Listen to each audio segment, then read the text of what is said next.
Ni Cristo, kwento niya sa media, pinagbawalan siyang umalis sa bahay matapos daw pagbintangang nasa likod siya ng isang vlog na nagsisiwalat di mano sa mga kamalian sa loob ng INC.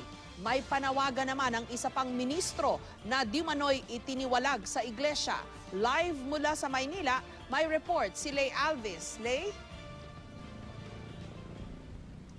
Jessica, nagpatawag nga ngayong gabi ng press conference ang isa umanong suspendidong ministro ng Iglesia ni Cristo at nagsalita tungkol sa kontrobersyang kinakaharap ngayon ng Iglesia. Lumantad ngayon sa media si Isaiah Samson Jr., isang ministro ng Iglesia ni Cristo. Anya noong nakarang Huwebes, sinuspindi daw siya bilang ministro, inalis bilang editor-in-chief ng kanilang official publication at pinigilang makalabas sa kanyang bahay sa Tandangsora, Quezon City na nasa loob ng residential compound na pag-aari ng INC. Doon ako sa bahay, pinagbawalan na akong makipag-usap kahit kanino, pati ang aking asawa, hindi kami pwedeng mag-grocery, hindi kami pwedeng makipag-usap kahit kanino, hindi kami pwedeng dalawin ng kahit na sino.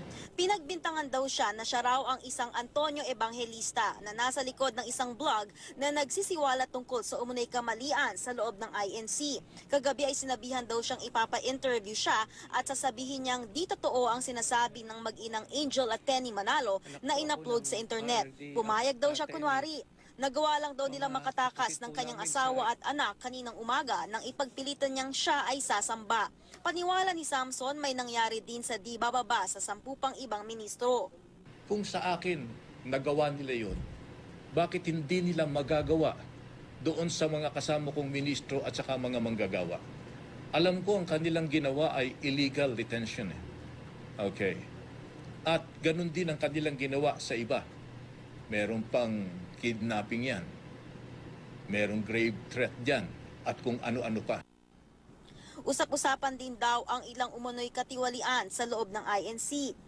Yung mga bagay na halimbawa tungkol sa pinamamahagi nga sa lingap, okay, halimbawa ay bigas.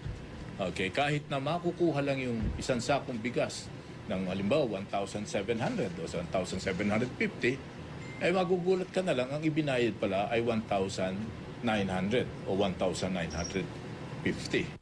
Wala pang tugon ng pamunuan ng Iglesia ni Cristo kaugnay sa mga pahayag ni Isaiah Samson. Pero nauna na nilang pinasinungalingan ang alegasyon ng umunoy pagdukot sa mga ministro. Nakausap din ng GMA News si Ruel Rosal na di umano'y itiniwalag na ministro ng Iglesia ni Cristo.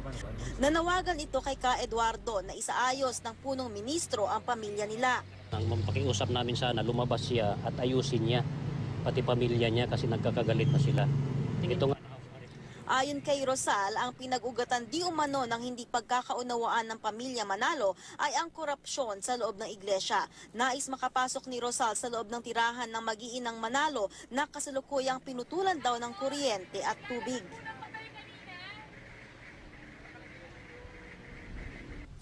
Jessica, isa rin daw nga sa mga dahilan ng paglantad sa media nitong si Isaiah Samson Jr. ay dahil sa pangamba para sa kanyang kaligtasan at ng kanyang pamilya. Jessica? Maraming salamat sa iyo, Lay Alvis. Patuloy nating tututukan ang balitang ito.